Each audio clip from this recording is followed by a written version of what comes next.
ഇതുപോലൊരു അടിപൊളി ഒരു FM റേഡിയോ ഉണ്ടാക്കിയാലോ. നിങ്ങൾ ആദ്യമായാണ് എൻ്റെ ചാനൽ കാണുന്നതെങ്കിൽ ലൈക്ക് ചെയ്യുക, ഷെയർ ചെയ്യുക, സബ്സ്ക്രൈബ് ചെയ്യുക, മറക്കാതെ ബെല്ലൈക്കൺ എനേബിൾ ചെയ്യുക. ഹായ് ഫ്രണ്ട്സ്, എല്ലാ കൂട്ടുകാർക്കും പുതിയൊരു വീഡിയോയിലേക്ക് സ്വാഗതം.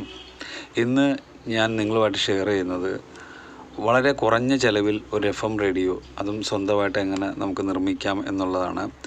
ഇതൊരു പഴയ ഒരു 4 ബാൻഡ് റേഡിയോ ആണ്.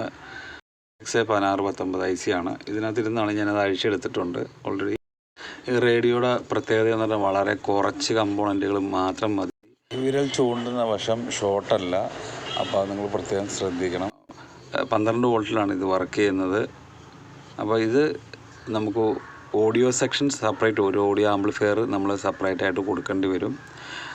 വളരെ എളുപ്പം നമുക്ക് ചെയ്യാവുന്നതാണ്. അപ്പോൾ അതിന് വേണ്ട കാര്യങ്ങൾ എന്താണെന്ന് നോക്കാം. നമുക്കതുണ്ട്, ഈ IC ആണ്, അത് ഞാൻ ഓൾറെഡി അഴിച്ചു വെച്ചിട്ടുണ്ട്. പിന്നെ വേണ്ടത് ഒരു കോപ്പർ ക്ലാഡ് ബോർഡാണ്. ഞാൻ ഇതേപോലെ വരച്ച് ചെയ്തേക്കുന്നതാണ്. സ്കെച്ച് പെൻ, ഇത് നമ്മുടെ CD മാർക്കർ ഉണ്ടല്ലോ, ആ മാർക്കർ വെച്ച് ഈ IC ഇങ്ങനെ വെച്ചതിന് ശേഷം ഒരു പോയിൻ്റ് ഇങ്ങനെ വരച്ച് ചെയ്തതാണ്.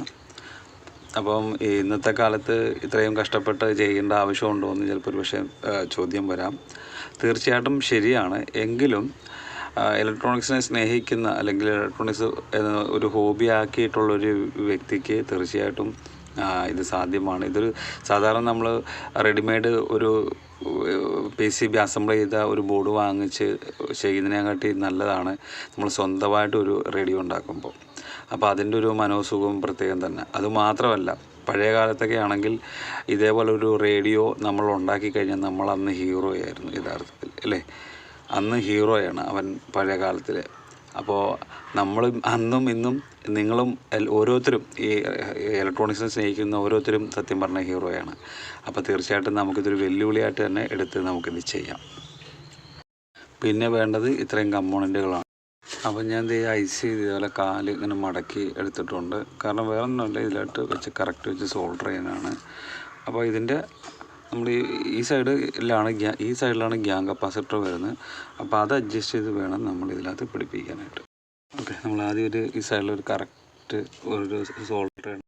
ഓക്കെ, ICയുടെ സോൾഡറിങ് എല്ലാം കഴിഞ്ഞിട്ടുണ്ട്. പിന്നെ മറ്റ് കമ്പോണൻറ്റുകൾ ഓരോന്നായിട്ട് നമുക്ക് സോൾഡർ ചെയ്യാം.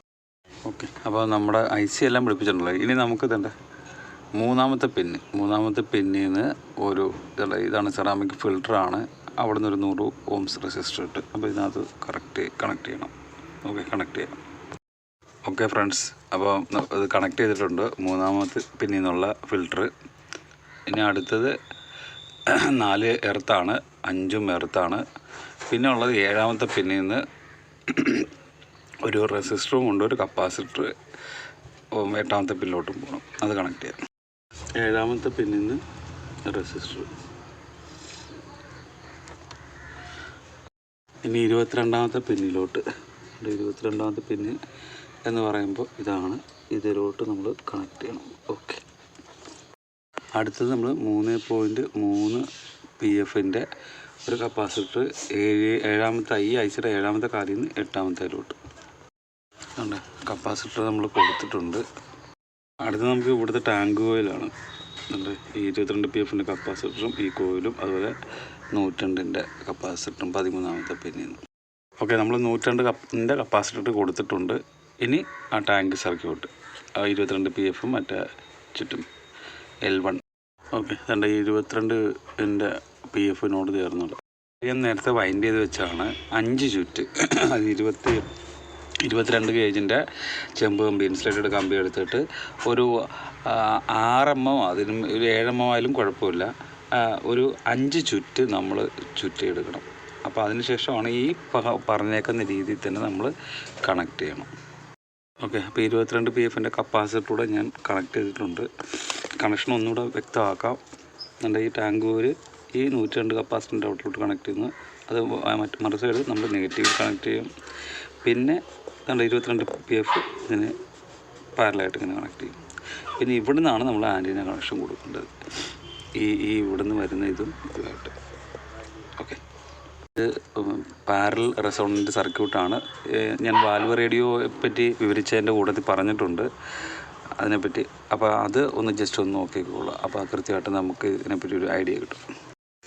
അടുത്ത് നമുക്ക് ചെയ്യേണ്ടത് ഈ 15ാമത്തെ പിന്നിലെ ഈ കണക്ഷനാണ്. അതായത് നമ്മുടെ ഇതുണ്ടോ ഈ ഫിൽറ്ററിലോട്ട് പോകുന്നത്. അപ്പോൾ അത് കണക്ട് ചെയ്യാം. ഓക്കെ, റെസിസ്റ്റർ നമ്മൾ കണക്ട് ചെയ്തിട്ടുണ്ട്. ഇനി ഇവിടുത്തെ ഫിൽറ്ററാണ്. അപ്പോൾ നമ്മുടെ ഫിൽറ്റർ, സെറാമിക് ഫിൽറ്റർ, 3 കാണുള്ള ഫിൽറ്റർ കണക്ട് ചെയ്തിട്ടുണ്ട്. അപ്പോൾ ഇത് IF സെക്ഷനാണ്. ഈ റേഡിയോയുടെ IF സെക്ഷനാണ്. നമ്മൾ IF ട്രാൻസ്ഫോമറിന് പകരം ഒരു ഫിൽറ്റർ ഉപയോഗിച്ചിട്ടാണ് ഇതിനെ കറക്റ്റാക്കി വിടുന്നത്. പിന്നെ നമ്മൾ 16ാമത്തെ പിന്നിൽ നിന്ന് ഒരു 104ൻ്റെ ഒരു കപ്പാസിറ്റർ ഇട്ട്, 16ാമത്തെ പിന്നിൽ 104 കപ്പാസിറ്റർ ഇട്ട് നമ്മൾ എർത്ത് ചെയ്യണം. ഇനി നമുക്ക് ഇവിടുത്തെ കണക്ഷൻ ഉണ്ടല്ലോ, കോയിലും കപ്പാസിറ്ററും കണക്ട് ചെയ്യേണ്ടത്. അപ്പോൾ അതുകൂടെ ഒന്ന് കണക്ട് ചെയ്യാം. നമ്മളൊരു കാര്യം പ്രത്യേകം ശ്രദ്ധിക്കേണ്ടതുണ്ട്. അപ്പോൾ L3 എന്ന് എഴുതിയേക്കുന്നതാണ് ഓസിലേറ്റർ കോയിൽ. അപ്പോൾ അതിന് 3 ചുറ്റും മതി. പിന്നെ ഇപ്പുറത്ത് കാണുന്നതാണ് RF സെക്ഷൻ, RF ആംപ്ലിഫയർ. അപ്പോൾ അവിടെ വന്നിട്ട് നമുക്ക് വേണ്ടത് ഒരു 4 ചുറ്റ. അപ്പം എപ്പോഴും ശ്രദ്ധിക്കുക, ഈ 3 ചുറ്റുള്ളിടത്താണ് ഓസിലേറ്റർ കോയിൽ. അതായത് ഫ്രീക്വൻസി അവിടെ കൂടുതലായിരിക്കും. ഓക്കെ, അപ്പം ഞാൻ ഓൾറെഡി ഇപ്പോൾ ഒരെണ്ണം എന്താ ചുറ്റി വെച്ചിട്ടുണ്ട്. അപ്പോൾ അത് നമുക്ക് അതിലോട്ട് കണക്ട് ചെയ്യാം. ഓക്കെ, ഓസിലേറ്റർ കോയിൽ പിടിപ്പിച്ചിട്ടുണ്ട്. ഇനി RF കോയിലാണ് പിടിപ്പിക്കേണ്ടത്. അത് ചുറ്റിയിട്ടുണ്ട്. RF കോയിൽ 4 ചുറ്റാണ്, നേരത്തെ പറഞ്ഞത് 4 ചുറ്റാണ് 22 ഗേജിൻ്റെ. അപ്പോൾ ഇതെല്ലാം 22 ഗേജിൻ്റെയാണ്, എടുത്ത് ശ്രദ്ധിക്കുക. ഓക്കെ ഫ്രണ്ട്സ്, അപ്പോൾ നമ്മുടെ ഇവിടുത്തെ കപ്പാസിറ്റർ 22 PFൻ്റെ ഉണ്ട്, അത് നമ്മൾ കണക്ട് ചെയ്തിട്ടുണ്ട്. ഇനി ഇവിടുത്തെ ഗ്യാങ് കപ്പാസിറ്റർ. അപ്പോൾ നമ്മുടെ ഗ്യാങ് കപ്പാസിറ്റർ പിടിപ്പിച്ചിട്ടുണ്ട്. ഇനി അടുത്തത് ഈ സെക്ഷൻ്റെ കപ്പാസിറ്ററൊക്കെയാണ്. അപ്പോൾ അത് ഉണ്ട്. 24ാമത്തെ പിന്നിൽ നിന്ന് ഒരു 472 ഒരു സെറാമിക് ഡിസ്ക്. അപ്പോൾ 24ാമത്തെ പിന്നിൽ നിന്ന് 472 ഡിസ്ക് കണ്ടോ, അതിട്ട് നെഗറ്റീവിലോട്ട് എർത്ത് ചെയ്തിട്ടുണ്ട്. ഇനി ഇത് കാലിൽ നിന്ന് തന്നെ ഒരു 104 capacitor audio output. Okay, 104 capacitor ഇട്ട് കണക്ട് ചെയ്തിട്ടുണ്ട്. ഇനി നമുക്ക് കൊടുക്കേണ്ടത് പോസിറ്റീവ് സപ്ലൈ ആണ്. ഇപ്പോൾ 220ൻ്റെ ഒരു റെസിസ്റ്റർ ഇട്ടിട്ടുണ്ട്. അപ്പോൾ ഇതിന് ഏകദേശം ഒരു 6 വോൾട്ടിൽ താഴെ വർക്ക് ചെയ്യുന്നതായിരിക്കും എപ്പോഴും ഈ ICയുടെ സുരക്ഷിതമായിട്ടുള്ള വർക്കിംഗ് വോൾട്ടേജ് എന്ന് പറയുന്നത്. സർക്യൂട്ടിനകത്ത് റെസിസ്റ്റർ ഷോർട്ടായിട്ടാണ് കാണിച്ചേക്കുന്നത്, യഥാർത്ഥത്തിൽ അങ്ങനെയല്ല. അപ്പോൾ നിങ്ങളത് പ്രത്യേകം ശ്രദ്ധിക്കും.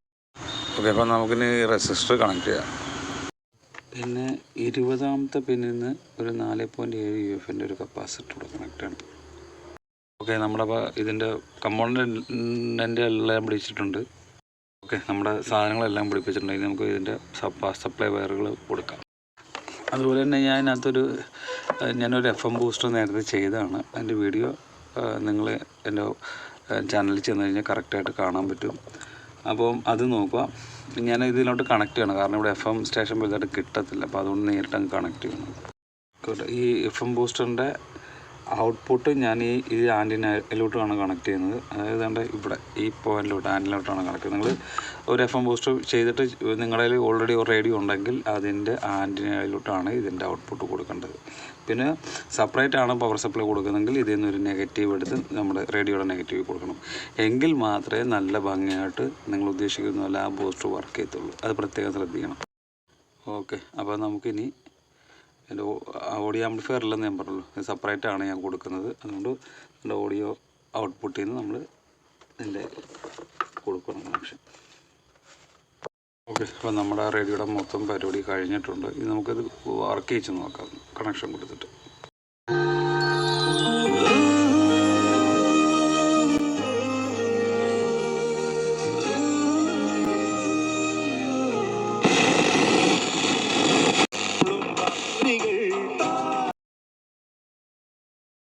ഫ്രണ്ട്സ്, അപ്പോൾ നമ്മുടെ റേഡിയോ നന്നായിട്ട് തന്നെ വർക്ക് ചെയ്യുന്നുണ്ട്. എല്ലാവർക്കും ഇഷ്ടമായെങ്കിൽ ലൈക്ക് ചെയ്യുക, ഷെയർ ചെയ്യുക, അതുപോലെ സബ്സ്ക്രൈബ് ചെയ്യുക, മറക്കാതെ ബെല്ലൈക്കൺ എനേബിൾ ചെയ്യുക. നിങ്ങളുടെ